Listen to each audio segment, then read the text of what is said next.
Fala galera, tudo bom? Fabiano aqui. Vamos lá. Hoje vamos falar sobre jogos de perseguição. É uma outra forma também de jogos tradicionais e são caracterizados, pois são os jogos que nós chamamos de pega-pega, mas que nada mais são do que jogos de perseguição, que são uma pessoa na qual vai fugir e outra que vai tentar pegar, que são o que nós chamamos de pega-pega. Mas nós vamos classificá-los aqui como jogos de perseguição. Por quê? Existem várias maneiras de se jogar esses jogos de perseguição. Diversas maneiras no formato como os jogadores ficam dispostos no campo do jogo. Então, por exemplo, nós temos os jogos de perseguição espalhados. Como que seria?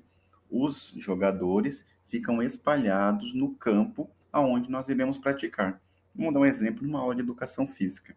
Na aula, nós temos a quadra e os alunos ficarão espalhados. Terá uma pessoa que será o pegador e a outra que na qual será as outras serão os que estarão fugindo, que estarão sendo perseguidos pelo pegador. Nós temos também um exemplo de jogo de perseguição espalhado. Nós podemos colocar aí o ameba, o pega-pega corrente, o pega-pega americano. Então são vários tipos de jogos na qual os jogadores ficam espalhados para praticar esse jogo de perseguição. Nós temos também o jogo de perseguição em círculo, na qual todos os jogadores estarão em círculo, seja sentado ou em pé. O exemplo de jogos: o lenço atrás, gato e rato, pato ganso, corre cotia.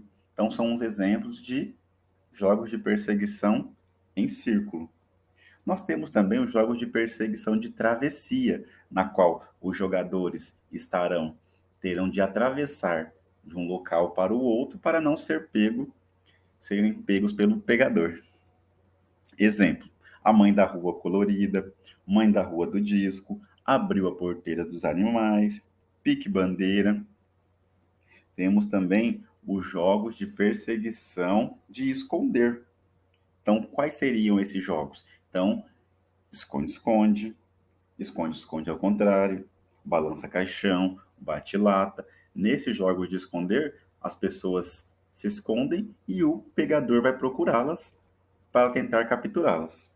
E nós, por último aqui, dessa classificação, nós vamos colocar aqui os jogos de perseguição em colunas ou em fileiras.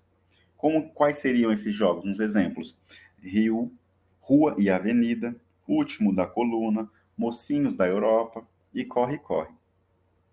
Essa sistematização, essa classificação, ela favorece e muito no nosso planejamento de aula. Eu utilizo muito nas minhas aulas essa classificação, que aí eu ensino para os alunos a origem desses jogos de perseguição, por que é chamado jogo de perseguição, quais são as características desses jogos de perseguição, quais são as formas de jogar. Aí nós entraremos nessa que são as formas de jogar ele em círculo, espalhado, em fileira, em coluna, de esconder. Dessa maneira, você pode fazer um planejamento a longo prazo. Você pode, se você parar para perceber, se você colocar ordenadamente, sistematicamente, você terá aí em torno de mais de 20 aulas sobre jogos de perseguição. Isso para educação infantil ou fundamental 1 é sensacional, porque você já consegue ter um planejamento a longo prazo desses jogos que nós já ensinamos rotineiramente nas nossas aulas de educação física, porém, dessa maneira sistematizada, fica mais fácil para o aluno compreender, aprender e entender como esses jogos surgiram, como ele pode ser jogado e ressignificar.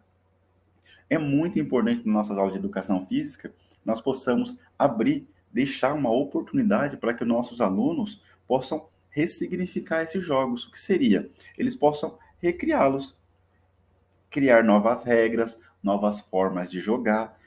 É sensacional, pessoal. Se vocês fizerem a aula de vocês, vocês verão. Os alunos são sensacionais, extremamente criativos. Surgem jogos assim, fala, nossa, muito bacana. E é legal, eles criam e depois nós colocamos na prática esses jogos nos quais eles criaram. Eles gostam demais. Beleza, pessoal? Essas são apenas algumas dicas sobre jogos de perseguição. Nos próximos vídeos falaremos mais. Até mais.